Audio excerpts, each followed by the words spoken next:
இந்திய கிரிக்கெட் அணியின் கேப்டன் ரோஹித் சர்மாவின் உடல் பருமன் குறித்து விமர்சித்த காங்கிரஸ் செய்தி தொடர்பாளர் ஷாமா முகமதுவை அக்கட்சி கண்டித்துள்ளது.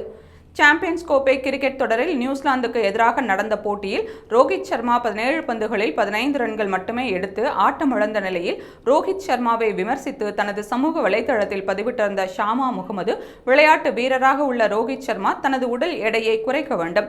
முந்தைய இந்திய கேப்டன்களை ஒப்பிடும்போது அவர் எந்த விதத்தில் உலகத்தரம் வாய்ந்தவர் என்று கேள்வி எழுப்பியிருந்தார். மேலும் ரோஹித் சர்மா சாதாரணமான வீரர்தான் என்றும் அதிர்ஷ்டவசத்தால் இந்திய அணியின் கேப்டனாகிவிட்டார் என்றும் ஷாமா முகமது கூறினார்.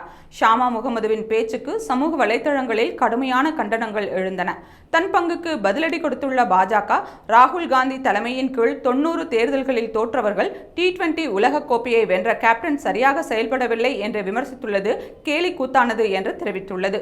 ஷாமா முகமதுவின் பேச்சு பெரும் சர்ச்சையை ஏற்படுத்திய நிலையில் காங்கிரஸ் கட்சியும் அவருக்கு கடும் கண்டனங்களை தெரிவித்துள்ளது. இது தொடர்பாக பேசியுள்ள காங்கிரஸ் செய்தி தொடர்பாளர் பவன் கேரா, ஷாமா முகமது பேசியது காங்கிரசின் அதிகாரப்பூர்வ நிலைப்பாடு அல்ல. சமூக வலைதளத்தில் அவர் பதிவிட்டிருந்ததை நீக்க வேண்டும் என்று கட்சி அறிவுறுத்தியுள்ளது என்று கூறினார்.